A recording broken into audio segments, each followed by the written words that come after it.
Nabi pernah menyampaikan, Anda akan mendapati fi kulli ra'si mi'ati sanatin, dalam setiap 100 tahun perkembangan era itu, perubahan waktu itu, man yujaddidu laha dinaha, para pembaharu, orang-orang hebat yang visioner, yang akan menghidupkan kembali nilai-nilai ajaran agamanya, Islamic value, sesuai dengan kebutuhan era dan masanya. Nah, di titik inilah saya ingin menyambung sambutan Pak Rektor tadi, bagaimana UNP menyambut konteks hadis itu dengan menjadi pembaharu dan inspirator yang menggerakkan dunia, dimulai dari titik ini menuju Indonesia emas berkemajuan, dan menginspirasi dunia dan menunjukkan pada dunia di titik inilah perubahan dan peradaban akan dimulai. Ya. Jadi sebetulnya saya pun tidak tahu mau bahas apa. Jadi ketika Pak Rektor kasih sambutan, saya pikir hadis ini yang paling cocok untuk kita urai. Saya tidak dikasih tema Pak Rektor ini. Jadi ini makanya kultum, kuliah terserah antum. Ya. Nah, teman-teman, cara berpikirnya begini. Ini mohon izin saya disiapkan papan tulis, nanti kalau tidak digunakan masuk kategori mubazir nanti. Ya. Mubazir itu ada penggeraknya. Tasrifnya badzara yubadziru tabdziran. Fahuwa mubazir wadaka bazar. Sia-sia. Ya. Sekarang disingkat bazar. Bazar itu orang yang berbuat sesuatu yang sia-sia. Nah, saya tidak mau masuk golongan itu. Belajarnya yang betul ya, kita punya ilmu derivasi namanya sorof, tapi sekarang di era perkembangan digital agak berubah tasrifnya. Fasbaka yu facebooku facebookan, ya. Taktaka yu taktiku tik toka. Nah, taba ya tubu yu tuba. Instagrama ya instagrimu instagrama. Ya. Oke, kita definisikan dulu ya supaya jelas cara berpikirnya. Jadi saya lebih senang kita memahami sesuatu dibanding sekedar menghafalkannya. Ya, itu titik poinnya. Saya ingin pastikan, mohon izin supaya bisa terakses dengan baik. Di belakang kelihatan ini? Ya, baik, terima kasih. Mahasiswi UNP imannya sangat tinggi, belum saya tulis sudah kelihatan.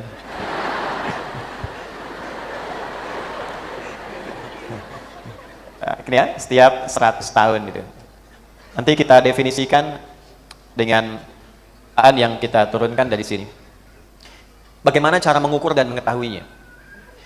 Ada sebagian di antara para begawan pengetahuan kita, para ulama, yang mencoba menarik garisnya era pasca kenabian.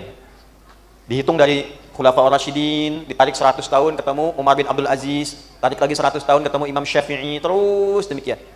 Tapi ada satu rumus yang cukup menarik. Sebab kalau kita menghitung seperti itu, hitungannya belum tentu sampai di era kita. Lalu siapa pembaharunya?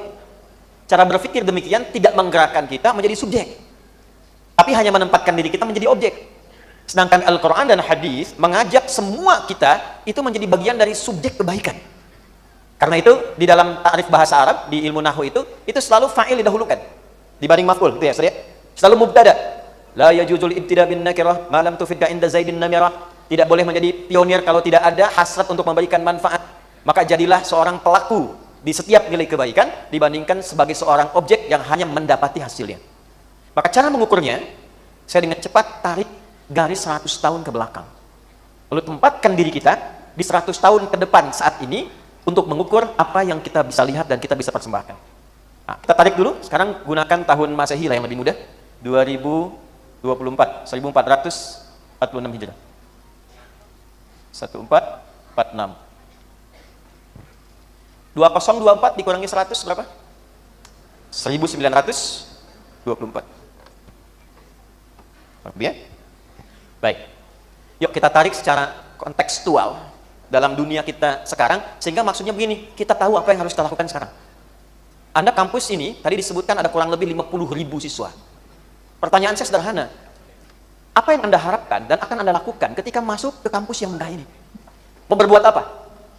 Sekarang itu era 5.0, yang dalam konteks terapannya, itu kita sudah nggak bisa bercita-cita lagi seperti dulu. Dulu orang berkata begini, saya pengen jadi presiden, saya pengen jadi insinyur, ya, saya pengen jadi dokter. Nah, sekarang kita di era yang tidak masuk ke dalam konteks perbincangan seperti itu lagi, karena yang pengen jadi seperti itu sudah banyak, saingannya terlampau ketat. Yang ingin jadi dokter itu sudah melimpah. Sekarang itu di era berbalik pertanyaannya, apa yang kita bisa buat sebagai satu perubahan berkemajuan di tempat kita berkehidupan. Itu poinnya. Jadi ketika Anda masuk ke kampus ini, baik sekarang yang baru bergabung di awal semester, atau yang sudah di tahun-tahun terakhir, apalagi program pasca sarjana, pertanyaan besarnya, kreasi apa yang Anda bisa buat dan Anda ciptakan di era ini untuk membawa sebuah pencerahan berkemajuan. Ini tantangan besar dalam Islamic value itu seperti itu. Saya berikan satu rahasia ya. Tapi tolong jaga ini di antara kita saja nih. Anda kalau catat, Islam itu kalau datang ke satu tempat, tidak pernah disebut penguasaan. Belanda datang ke Nusantara, disebut penjajahan Belanda. Jepang datang, penjajahan Jepang. Romawi mengekspansi, tapi Islam memperkenalkan sesuatu yang baru. Disebut dengan fatah namanya. Sampai ada suratnya di Al-Quran, surah ke-48. Inna fatahna laka fatham mubina. Apa artinya fatah? 1 juta? Serius? 2 juta? Ya. Ya. Apa artinya? Membuka atau menaklukkan? Ya, kurang tepat. Kemenangan, ya. Ini luar biasa pencari 2 juta ini. Ya. Ya, waktunya habis. Fatah itu asalnya bukan penaklukan, bukan kemenangan. Fatah itu asalnya membuka 3 hal. 1, kebaikan. 2, kesuksesan. 3, kebahagiaan. Itu asalnya. Jadi kenapa disebut fatah? Karena Islam itu dan pemeluknya, siapapun yang mengaku muslim, ditempatkan dimanapun, dia harus bisa membuka ruang-ruang kebaikan yang mengantarkan ia pada kesuksesan dan kebahagiaan. Itu kuncinya. Karena itu setiap tempat yang dipijak oleh kader-kader dan mahasiswa yang digembleng oleh Nabi, di tempat manapun dipijak, itu asalnya cuma 40 orang. Tapi setiap 40 ini bergerak ke setiap tempat, tempat itu selalu terbuka, mencerahkan dan kemajuan. Anda kalau mau riset silakan. Setiap tempat yang dipijak oleh alumni pendidikan Nabi, di tempat yang tidak semegah ini, nama tempatnya Darul Arqam, lokasinya itu di Bukit Sofa, tempatnya sederhana, yang belajar cuma 40 orang, dikenal dengan As-Sabiqunal Awwalun. Yang milenial seperti Anda, ada yang ke-17 masuk Islamnya, namanya Arqam bin Abi Arqam, diajak oleh sahabat Utsman bin Affan. Semua sahabat ini, 1/40-nya berpijak dimanapun, itu selalu membuka pintu ruang kebaikan dan seluruhnya sukses tanpa kecuali. Ada yang jadi pebisnis. Abdurrahman bin Auf, itu modalnya cuma pakaian. 3 tahun jadi orang terkaya di Madinah. Waktu kami dianugerahi honoris causa, itu saya hitung valuasinya saat Nabi meninggal, itu hartanya kurang lebih 14.000 triliun. Ada hitungan bahkan yang menghitung sampai 74.000 triliun. Jadi beliau menempati karir kesuksesan terkaya di urutan ketiga paling puncak. Kan orang kaya itu ada 3. 1 kaya, yang kedua kaya banget, yang ketiga kebangetan kayanya. Nah ini nomor 3 nih, paling tinggi. Nah jadi yang mau saya katakan, ini tarik ke nuansa seperti ini, terus kita kompaksikan dengan era kita sekarang.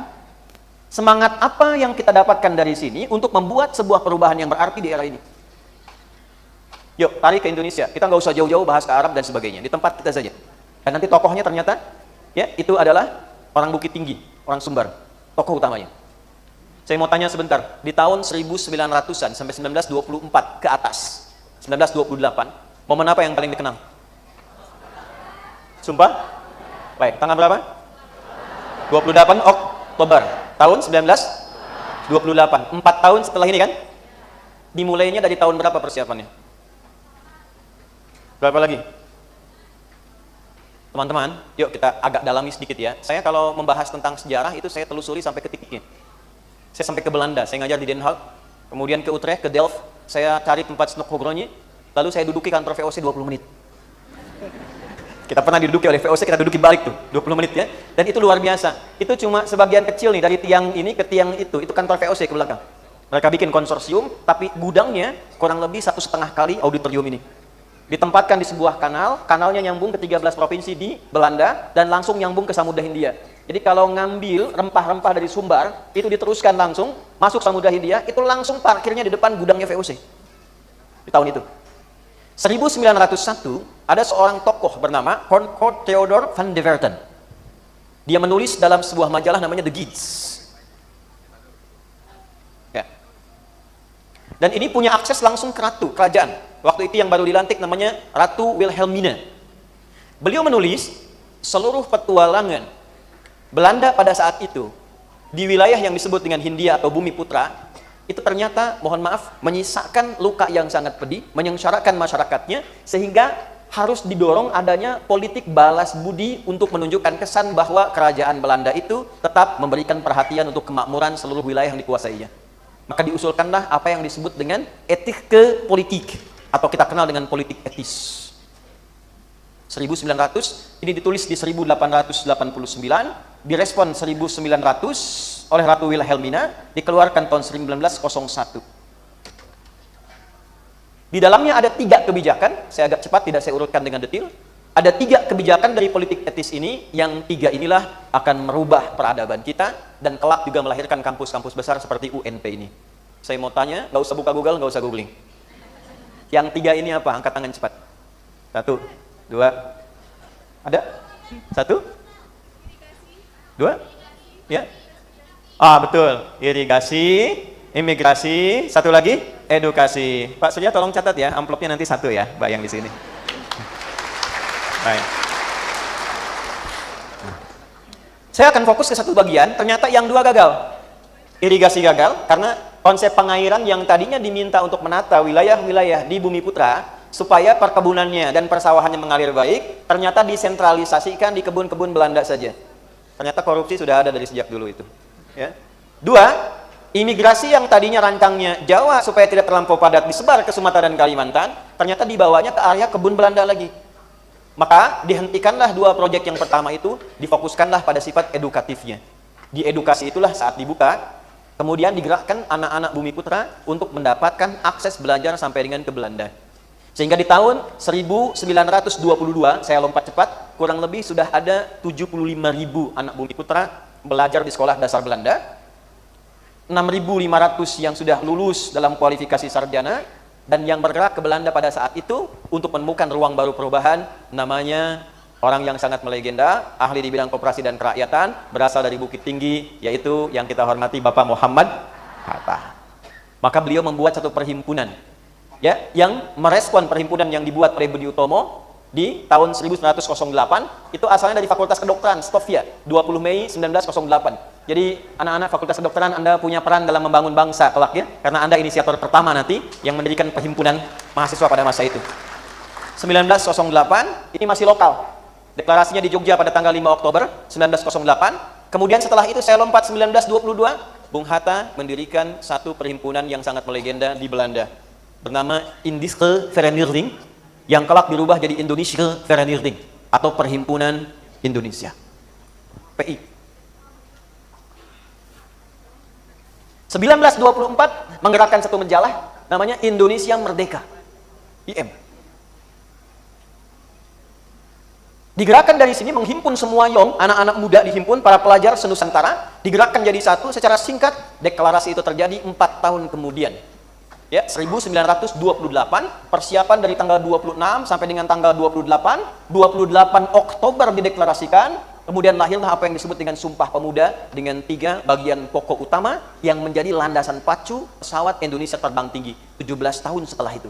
Peristiwa yang dinantikan selama puluhan ratusan tahun belum pernah terjadi. Dengan ini hanya 17 tahun kemerdekaan itu bisa diraih setelah peristiwa Sumpah Pemuda. 28 Oktober 1928 ditambah 17, jadi berapa? 1945. Jadi yang mereka buat di tahun 1924 itu landasan pacu yang mengantarkan pada kemerdekaan. Tokohnya siapa? Ya Anda ini. Saya, kita. Kalau kita kembalikan ke hadis Nabi, setelah 100 tahun, ada yang memperbarui itu lagi. Ada yang menghidupkan semangat itu untuk mengisi nilai-nilai kebaikan sesuai dengan eranya. Jadi kalau kita riset secara akademis, 100 tahun kemudian di era kita sekarang, cara kita mengisi itu bagaimana? Dan sekarang, disadari atau tidak, bulannya sama. Bulan apa sekarang? Oktober. Tahunnya 2024. Jadi Anda mahasiswa yang baru masuk, kuliah 4 tahun di S1, S2-nya, S3-nya, Anda punya misi. Kalau dulu 4 tahun landasan 1924 ke 1928, maka dari UNP direncanakan dasar pijakan Indonesia Emas ke depan menuju 2028 sebagai landasan pacunya. Challenge saya kepada Anda, bisa nggak kita siapkan dari sekarang, dimulai dari UNP saat kampus lain belum bergerak. Ketika kampus lain turun ke jalan, Anda menyiapkan sebuah konsep mencerahkan berkemajuan untuk membangun Indonesia Emas berperadaban. Dibuatlah oleh Pak Rektor dan stafnya, visi UNP 4 tahun ke depan, mencetak mahasiswanya seperti ini, 17 tahun setelah itu diraih Indonesia Emas. 2024, tambah 4, 2028, tambah 17, 2045. Saya tanya pada Anda, Indonesia Emas itu harapannya tahun berapa?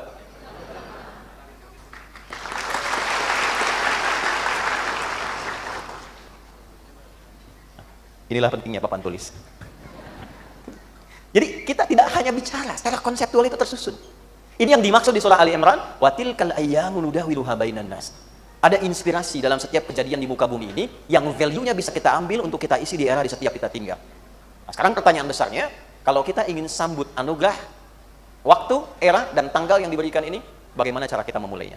Nah, di titik inilah kemudian baru kita akan mulai tausiahnya. Jadi yang tadi mohon izin baru muqaddimah. Izin Ustaz ya, harus saya mulai sekarang nih. Baik. Atau cukup sampai di sini? Baik, yuk kita mulai teman-teman sekalian. Saya masuk ke dunia kampus ya. Apa yang bisa dipersembahkan di dunia kampus? Seperti apa? Islamic value memberikan sebuah catatan dan peran yang penting untuk mendorong kita menjadi pribadi intelektual yang hebat sehingga berpengaruh dan sukses di setiap zamannya. Itu poin yang ingin kita turunkan. Sebelumnya saya ingin sampaikan sejenak, apakah uraian saya terlampau cepat? Tidak ya? Baik. Kalau gitu saya jaga ritmenya sampai di sini. Kalau terlampau cepat Anda boleh angkat tangan, saya langsung berhenti dan tutup salam ya. Oke, yuk kita mulai. Kita mulai dari undang-undang kita dulu supaya selalu ada sinergitas antara undang-undang ya dengan nilai-nilai agama yang tercantum di dalamnya. Tolong catat kalimat ini. Di Indonesia itu negara yang sangat unik. Anda tidak akan pernah dapatkan konsep ini di negara manapun. Ambil contoh gini. Amerika hebat gak? Kuat gak? Pertanyaannya, pernah gak ke Amerika? Nggak kan? Saya kurang lebih 2 tahun lalu di Amerika. Di Desember 2022. And when I was there in America, I visited DC, Washington DC, and visited National Mall, you see. Jadi kita pernah kunjungi Amerika, saya datang ke DC, Washington DC, saya ngajar di Boston sebentar, ke New York, terus ke DC. Di DC ini ada satu hal yang sangat unik. Ada namanya National Mall. Semua miniatur kehidupan dan sejarah Amerika, serta penjaga negara Amerika, itu bisa diakses oleh semua kalangan ada di situ. Jadi petanya itu kurang lebih gini. Di sini ada Capitol, DPR-nya. Di sini ada White House, POTUS di sini. Ya, Presiden Amerika. Di sini ada tugu, teman-teman. Tugunya kecil, gini. Di sini diikuti oleh bendera-bendera federal di seluruh wilayah Amerika. Ini lapangan luas. Harapannya begini, kalau di sini anggota parlemennya punya perbedaan pendapat dan menarik ke kepentingan masing-masing, ketika keluar dari sini melihat lagi tugu persatuan ini. Semua keputusan di Dewan harus sesuai dengan nafas dan kepentingan semua wilayah federal di Amerika. Jika POTUS, Presiden Amerika, punya kepentingan sendiri, keluar dari White House, dia melihat ini lagi, dia merasa kepentingannya harus sesuai dengan kepentingan Amerika. Dan ini dikontrol secara sistem oleh masyarakat. Masyarakat boleh akses ke sini. Oleh karena itu, Amerika dikenal dengan negara sistemik. Jadi Anda mau buat apapun, sepanjang tidak mengganggu sistem, itu boleh. Mau mabuk, silahkan, tapi jangan ganggu sistem. Ya, mau narkoba, silahkan, tapi jangan ganggu sistem. Mau membunuh, jangan. Tapi punya senjata, boleh, asal tidak ganggu sistem. Ketika mengganggu sistem, baru dieksekusi. Itu sistemik. Karena itu jangan salah, pembunuhan banyak, kriminalitas banyak. Ya, daerah zombie di Amerika sampai sekarang, itu banyak. Tapi secara sistem terlihat seperti kuat. Bung Karno berangkat ke sana, ditemani dengan delegasi dan anggota-anggota yang luar biasa. Kemudian saya percepat ya, akses informasinya. Sebetulnya ada detail yang sangat mendalam, tapi saya ingin percepat ke inti bahasan kita saja. Begitu melihat fenomena ini, beliau kemudian tergambar satu visi besar yang akan dibawa pulang ke Indonesia, Nusantara. Begitu kembali, ini yang ingin saya sampaikan, beliau tetapkan ingin membuat sebuah monumen yang lebih tinggi dibandingkan dengan Amerika, dan di atasnya diberi hiasan yang tidak didapatkan di Amerika. Maka pulang dari situ, pulang dari Amerika, lawatan 18 hari, beliau tetapkan untuk membuat satu monumen bersejarah besar yang menjadi akses nasional seluruh wilayah Indonesia. Itulah yang kita kenal dengan Monas. Tingginya hampir 3 kali lipat dibandingkan dengan Tugu Amerika. Atasnya itu ada emasnya. Filosofinya apa? Filosofinya, di Amerika sehebat apapun negara sistem, saya akan buat masyarakat, saya akan buat rakyat saya memiliki kehebatan yang lebih tinggi dibandingkan dengan Amerika, dan generasi yang saya akan bangun adalah generasi emas. Itu terjadi jauh sebelum kita bahkan hadir di tempat ini. Tapi yang tidak banyak orang tahu, cara membuatnya bagaimana? Gubernur Jakarta yang lalu, kami sempat berdialog untuk melihat peta lama Jakarta. Ternyata Monas itu, teman-teman, itu saat didirikan, itu ditarik garis lurus. Garis lurusnya bertemu di pusat spiritual, yaitu Masjid Istiqlal. Jadi ini menghadap kiblat. Oh, ini bukan utak-atik ya. Tapi ini fakta sejarah. Ketika Anda telusuri peta ini menghadapnya sejalur dengan Istiqlal dan menghadap kiblat. Pertanyaan besarnya, visi apa yang dibangun oleh orang-orang pada masa itu? Mengapa membangun generasi emas dengan keilmuan dan jiwa yang tinggi itu mesti dihadapkan ke arah kiblat dalam penguatan spiritual? Itu dulu. Halo, kenapa diam? Ini pertanyaan besarnya. Karena ternyata orang-orang kita yang terlibat dalam pemerintahan di tempo dulu, itu kebanyakan mereka juga rata-rata ulama. Kiai Haji Abu Salim, seorang diplomat, menguasai beragam bahasa. Jangan salah, ahli tafsir, ahli fiqih, ahli hadis. Resimen di militer. dari mulai Jawa sampai dengan Sumatera, sampai ke Aceh, sampai ke Papua, kalau kita teruskan, itu rata-rata banyak ulama terlibat di dalamnya. Dan secara konseptual, ternyata diuraikanlah tidak mungkin mendidik dan menghasilkan generasi emas itu kecuali mengoptimalkan 3 potensi besar yang ada pada diri manusia. Di titik inilah menjadi bahasan penting bagi Bapak Ibu, para dosen dan Sivitas Akademika di UNP. Kalau ingin mencetak mahasiswa yang unggul, yang emas, yang hebat, maka pastikan 3 hal ini, Bu, Pak. 1, saya agak cepat. Ini inti manusia. Ada aspek fisikal. 2, ada aspek intelektual. 3, teman-teman, ada aspek spiritual. Di sini ada bodinya, fisik. Di sini ada akalnya. Di sini ada rohnya. Dan dengan 3 ini kita disebut manusia. Jadi kalau 1 hilang dari 3, itu kemanusiaannya akan hilang dan dipertanyakan. Rohnya hilang, itu meninggal. Akalnya hilang, jadi hewan. Fisiknya hilang, gentayangan. Tinggal 2. Ya, saya mohon izin saya agak lambatkan karena di sini ada substansi yang sangat penting. Kalau ingin jadi orang hebat, unggul, mencapai apapun seperti yang ingin diharapkan, maka pastikan 3 ini terdidik dengan baik. Dan inilah pola pendidikan yang diviralkan oleh Nabi sejak beliau diutus dan diangkat oleh Allah menjadi Nabi dan Rasul. Tidak pernah beliau diberikan pedoman kecuali mengoptimalkan 3 bagian ini. Pernah dengar Nabi senang olahraga? Beliau gulat juga kan? Beliau memanah juga kan? Berkuda juga kan? Yang paling menarik, beliau pernah mengajarkan, ajarkan anak-anakmu itu berenang. Pertanyaan besarnya begini, mau berenang di mana? Di padang pasir. Kan? Tapi kalimatnya jelas, alimu auladakum as-sibahata war-rimayah. Ajarkan anak-anakmu itu berenang dan menembak, melontar. Ternyata visi besar, boleh jadi eranya bisa berubah, tapi Anda bisa kreasi mencari jenis olahraga yang menyehatkan tubuh dan menguatkannya. Dulu memanah, sekarang bisa menembak. Ya, dulu berenang tidak marak, sekarang bahkan ada pelajarannya. Ada teorinya, ada turunannya, sampai aspek kesehatannya. Ini 1. Ya, jadi kalau bagian eksekusi paling bawah, paling luar ini tidak dioptimalkan, maka tidak berguna rancangan dan rumusan pikiran yang ada di akal kita. Ini bagian pertama. 2, saya cepat. Bagian terluar ini, teman-teman sekalian, Bapak dan Ibu, ini akan ringan kerjanya kalau bagian kedua itu kita kuatkan, yang ini. Akal. Semakin banyak ilmunya, semakin ringan tugas fisiknya. Semakin pintar otaknya, semakin ringan kerja tubuh bagian luarnya. Ya. S1 dengan S2. Kalau melamar kerja itu, tempat kerja yang paling nyamannya, yang S1 atau S2? Posisinya paling mana yang paling tinggi, S1 atau S2? Salary-nya bagaimana? S2.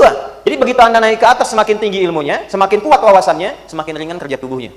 Tinggal tunjuk, pakai telunjuk, yang lain mengerjakan.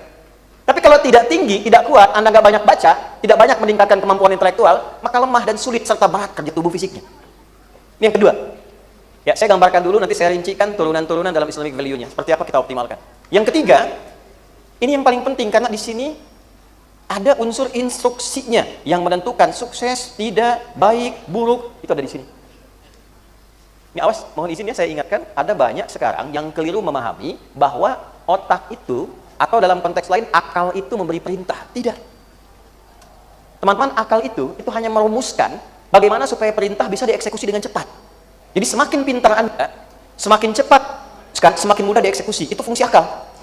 Jadi kalau Anda bicara akal yang sehat, itu artinya akal yang cepat merumuskan sesuatu supaya bisa cepat dieksekusi oleh tubuh.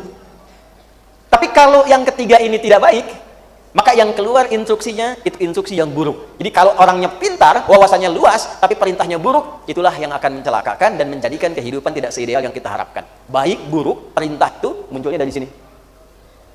Disinilah ada 2 inti kehidupan kita sebagai manusia. Pusat kebaikan disebut dengan takwa. Provokasi keburukan disebut dengan fujur, nama lainnya nafsu. Cuma 2 ini. Ini yang kita butuhkan sekarang. Takwa itu akumulasi semua sifat baik. Jujur, sabar, rendah hati, penyabar, giat, rajin. Itu akumulasinya disebut dengan takwa. Lawannya itu disebut dengan fujur, nama lainnya nafsu. Jadi kalau ada jujur, ada lawannya dusta. Ada rendah hati, ada lawannya sombong. Ada sabar, ada lawannya marah yang tidak terkendali. 2 ini. Jadi kalaupun orangnya pintar, tapi yang mengendalikan adalah nafsunya, maka yang terjadi, eksekusi yang dilakukan oleh fisik itu pasti kriminal. Kenapa banyak korupsi terjadi? Padahal ahli hukumnya melimpah. Yang pintar banyak, karena yang takwanya kurang. Kenapa kita punya ahli ekonomi yang luar biasa, bahkan begawan ekonomi di Asia Tenggara pusatnya di kita? Tapi belum bisa mengangkat kita dengan semakin baik, karena persoalannya bukan kepintaran intelektualitas. Yang kita butuhkan sekarang, hadir orang-orang baik yang pintar. Nah, nukleus dari sifat-sifat spiritual ini, itu membentuk karakter yang disebut dengan karakter moral namanya. Pas nanti saya urutkan ya. Di sini membentuk karakter intelektual, di sini membentuk karakter fisikal. Kalau Anda belajar filsafat, ini nanti yang karakter moral disebut dengan etos.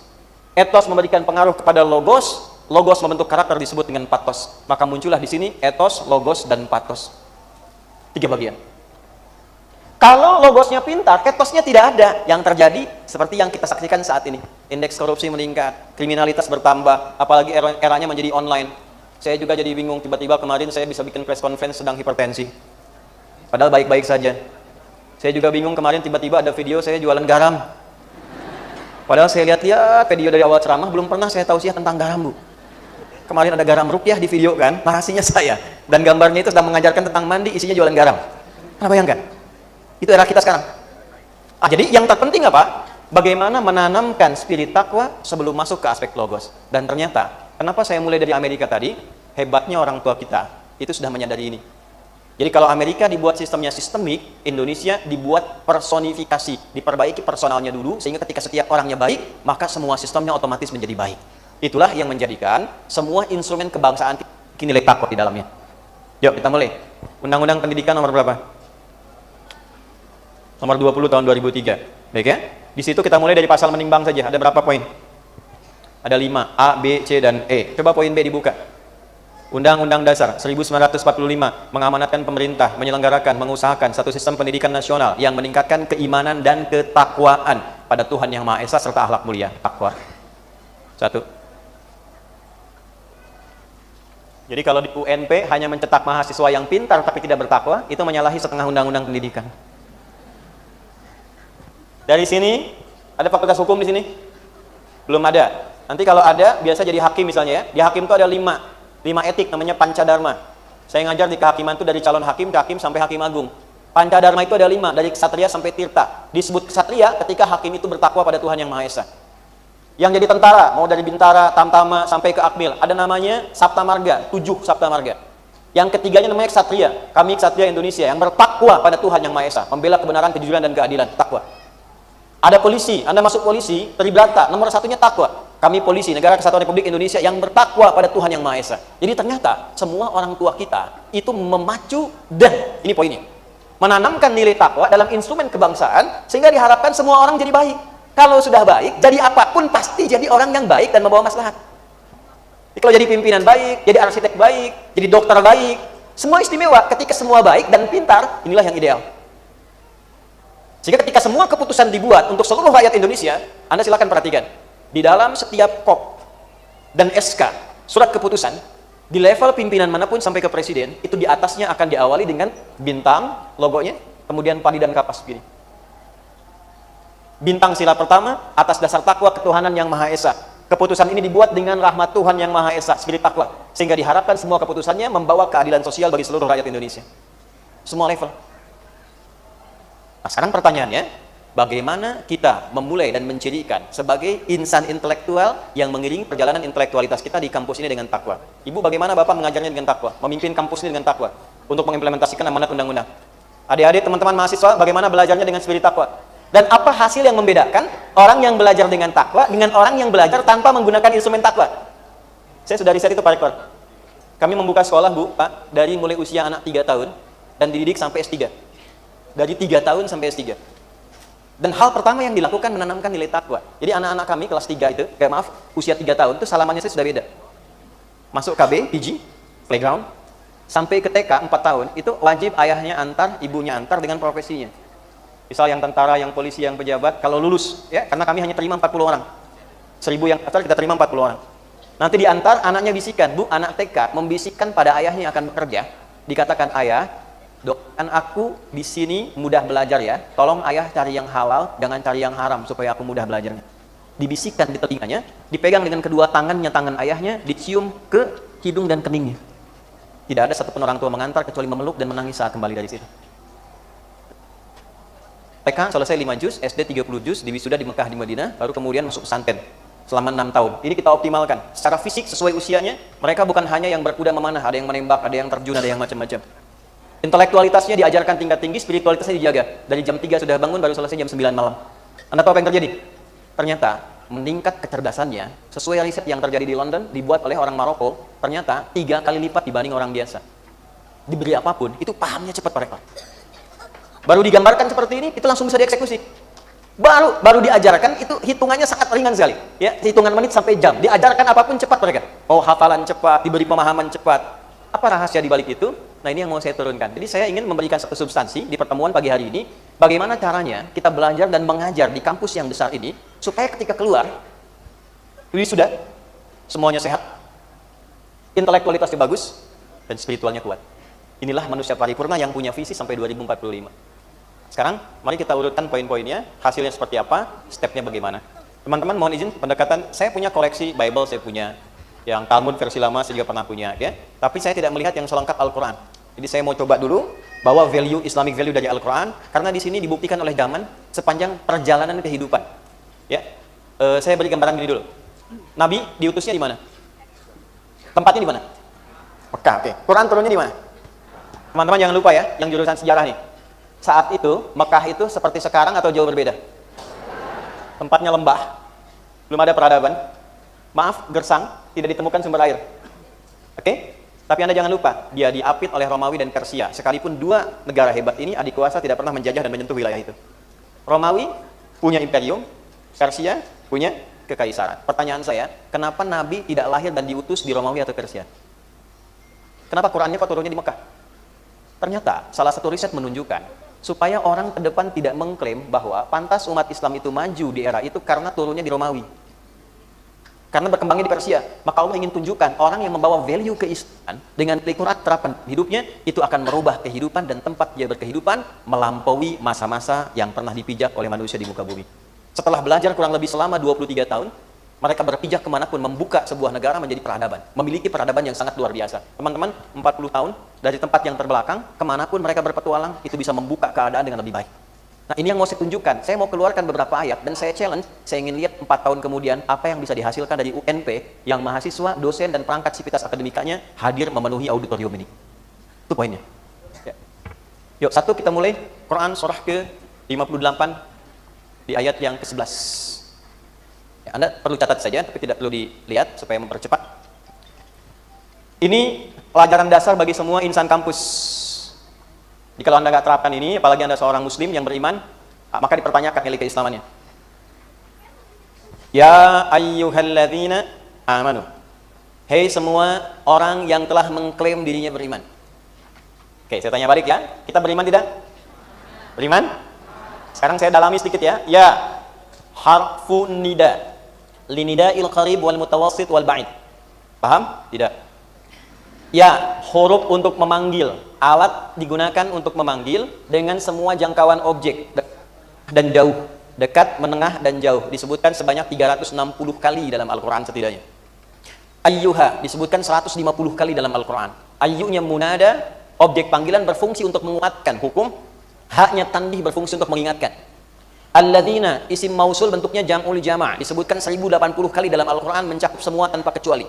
Kalau kita gabungkan dengan amanu, tafsirnya begini. Hei semua yang mengklaim beriman, siapapun Anda, apakah laki-laki, perempuan, besar, kecil, tua, muda, dengan profesi apapun, tarik ke kampus ini. Dari mulai izin Pak Rektor, dari rektor sampai dengan ke mahasiswa, sampai semua insan kampus. Sepanjang Anda mengaku beriman, kata Allah, perhatikan ayatnya.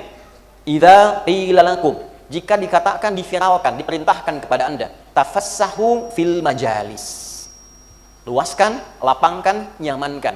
Bagian pertama Pak Rektor, dan semua bagian dari stakeholder kampus, kata Allah begini, gimana caranya bikin kampus ini nyaman untuk berkegiatan belajar dan mengajar. Kalau orang sudah nyaman mengajar itu enak. Kalau Anda nyaman belajar itu enak. Sehebat apapun dosennya, tapi Anda nggak nyaman belajarnya, nggak akan enak. Jadi bagian pertama yang diberikan oleh nilai Quran ketika kita membuat sebuah desain pendidikan, gimana caranya nyaman belajar. Sehingga mahasiswa akan bertanya begini, kapan lagi kita belajar lagi ya? Kapan kita masuk kampus lagi ya? Kami bikin di pesantren Bu, Pak. Pesantren itu kan biasanya pengennya pulang kan? Ya. Kemarin saya tanya anak-anak untuk mengecek saja, siapa yang pengen pulang? Gak ada yang angkat tangan. Saya bawa ke satu tempat, kalau kebetulan ada orang tua, ya, Nggak boleh ngobrol, nggak boleh ketemu, karena resikonya pulang, selain waktunya bertemu. Tiba-tiba ada satu ayah, bersamaan di lokasi itu, saya panggil anaknya, itu ayah kan? Iya. Tapi Nanda tidak boleh menyapa, nggak boleh ngobrol, nggak boleh menemui beliau, kalau tidak pulang. Siap Ustaz. Kenal nggak Bapak itu? Tidak. Gimana caranya ketika nanti suasana libur semester itu, mahasiswa nanya, kangen belajar nih, kapan lagi masuk kampus? Nah itu bagian pertama yang dihadirkan oleh Quran. Auckland bisa buat itu. New Zealand itu di antara tempat di dunia ini yang anak-anak dari kecil sampai bertanya pada orang tuanya, Mami, kapan kita sekolah lagi? Aku pengen masuk kelas. Itu anak TK seperti itu. Ya, SMP kelas 3 baru dapat PR. Di kita anak TK sudah manasik gitu ya, luar biasa. Ini satu dulu nih. Betul ya? Ya? Balik dulu nih, balik ya. Nah, yang penting satu nyaman dulu. Setelah itu apa? Majalis. Jamak dari kata majlis. Apa itu majlis? Angkat tangan, angkat tangan. Mahasiswa angkat tangan. Ya. Perkumpulan. Apa lagi? Ya, apa lagi?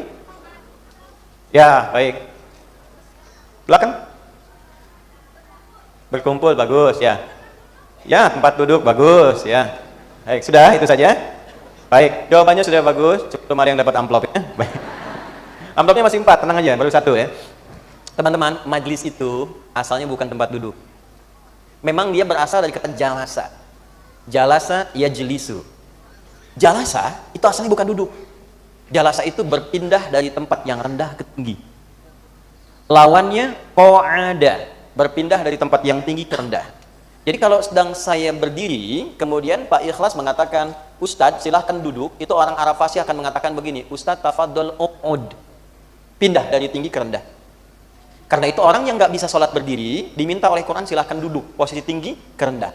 Quran surah 4 An-Nisa ayat 103, فَإِذَا قَضَيْتُمُ الصَّلَاةَ فَاذْكُرُوا اللَّهَ قِيَامًا وَقُعُودًا, bukan julusan. Tapi kalau Anda di bawah, saya katakan, ukhti tafadhol ijlisi. Saudariku silakan pindah ke tempat yang lebih tinggi, duduk naik ke sofa, itu ijlis. Tempatnya yang tinggi ke rendah disebut ma'ad, orang pensiun itu disebut taqa'ada, karena berhenti aktivitas istirahat duduk. Tapi kalau Anda menempati tempat yang naikkan posisi Anda dari rendah ke tinggi disebut majlis, jamaknya majalis. Kenapa tempat belajar disebut majlis dan dijamakkan majalis? Karena Allah inginkan semua fakultas yang ada di kampus ini, 12 fakultas, bisa nggak mengangkat derajat mahasiswanya dari yang masuk tidak tahu apa-apa, begitu keluar dari sini menjadi sosok yang punya derajat tinggi. Itu baru satu kata teman-teman, nanti ada teknisnya. Jadi kalau Quran itu perintahkan, gimana caranya? Semua yang masuk kampus di UNP ini, ya dari yang tadinya rendah, itu bisa jadi tinggi. Yang tidak tahu, jadi tahu. Yang belum punya apa-apa menjadi terangkat. Jadi kalau Anda masuk kampus dan keluar dari kampus, pengetahuannya itu-itu saja, Anda belum berhasil. Masuk kelas dengan keluar kelas, itu mesti beda. Jadi jangan sampai Anda masuk kelas ikut kuliah, belum tahu apa-apa, keluar nggak tahu juga, itu Anda belum masuk kelas. Belum masuk kelas. Maka dari itu, Nabi menjelaskan teknisnya, bagaimana caranya saya bisa masuk ke dalam nilai itu.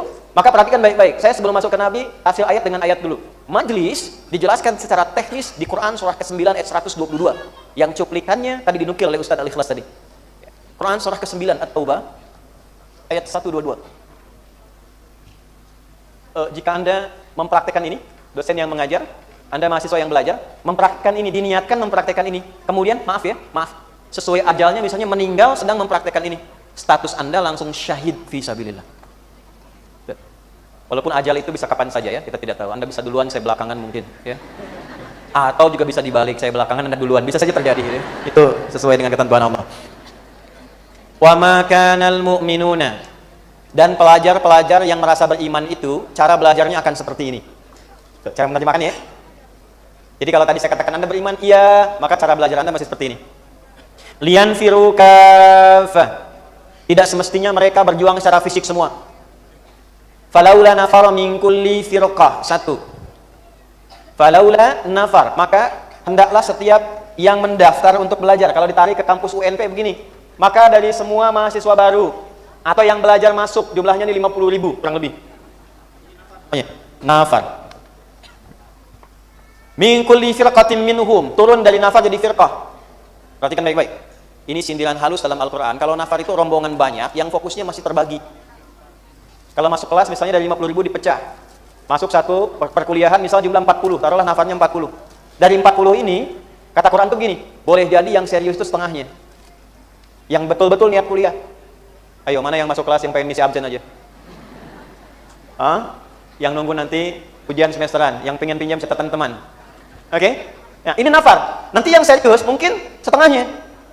Taifah yang akan sukses itu setengahnya lagi. 40 bagi 2, 20 bagi 2, 10. Perhatikan cara membacanya. Cara berpikir seperti ini kurang lengkap. Yang dimaksud Quran itu men-challenge kita. Kalau Anda masuk kampus, masuk kelas untuk kuliah, jangan seperti golongan nafar yang tidak jelas mau ngapain.